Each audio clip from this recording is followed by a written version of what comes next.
I didn't plan to compare these two watches, but the timing just worked out so that these were both here at the same time. After reviewing both separately, it was really clear how much overlap there is between the Formex Reef GMT and the new Monta Skyquest. Neither brand knew I was going to make this video, so surprise! Both brands have been super easy to work with, so I hope they see this as just more free exposure, and I hope you see this as an honest comparison between two watches that maybe you should be considering. Some facts. The Reef GMT is 42mm across, 11.4mm thick, 47mm long, and has 22mm lug spacings.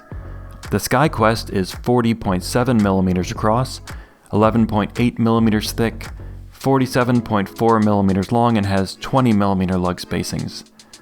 The Skyquest has 300 meters of water resistance. The Reef has 300 meters of water resistance. The Reef GMT is powered by the Sellita SW330-2 movement with 56 hours of power reserve. So is the Skyquest. Same movement. The Skyquest lists for $2,190 during its pre-order period and will later sell for $2,435. The Reef GMT can cost anywhere from $1,800 without a bracelet to $2,250 with the most expensive bracelet and the most expensive bezel. So, on paper, these are super duper similar.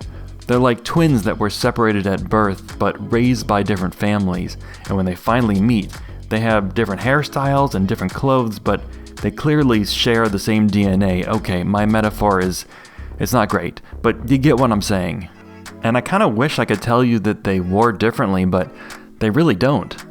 Both watches are pretty slim with low centers of gravity, and they feel terrific on my 7-inch wrist. And one of the reasons these both feel so comfortable is that they both have adjustment systems in their bracelet clasps, and both of these adjustment systems work the same way. Of course, even to a normie, these watches look different. The Monta has a bit more of a heritage look, not exactly vintage inspired, but it clearly has some design cues from older Rolex watches. The Formex is very modern looking with no obvious inspiration that I can see. It's very much doing its own thing. And there are a couple of differences besides the appearance. The Reef GMT has two additional features. It has quick release bracelets, and it has a quick release bezel, I guess you could say. For a couple $100, you can get a new bezel and pop it on for a different look, or to give the bezel timing capabilities rather than a GMT capability. But also, the Monta has a nicer box. Even the guys at Formex said so. So which watch is better, right? Which should you buy? If you thought I was going to answer that, you don't know me.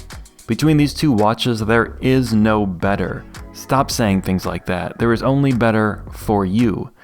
And which is better for you? Well, that depends on which style you prefer. With the price, the dimensions, comfort, and the capabilities being so similar, I think it really all comes down to looks. What looks better to you? Sorry, that's all this decision is about. It's also worth adding that I trust both brands. I believe both will try to make things right if something goes wrong with a watch, and things do go wrong with watches from every brand. Some brands might be difficult to work with, but I think these are two of the good ones. So my apologies, I'm not sure I helped anyone here.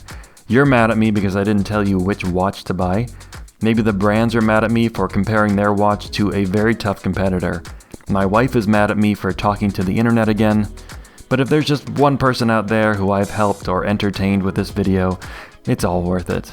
And it's especially worth it if I can get it through people's heads that it's never about which watch is better, it's always about which watch is better for you.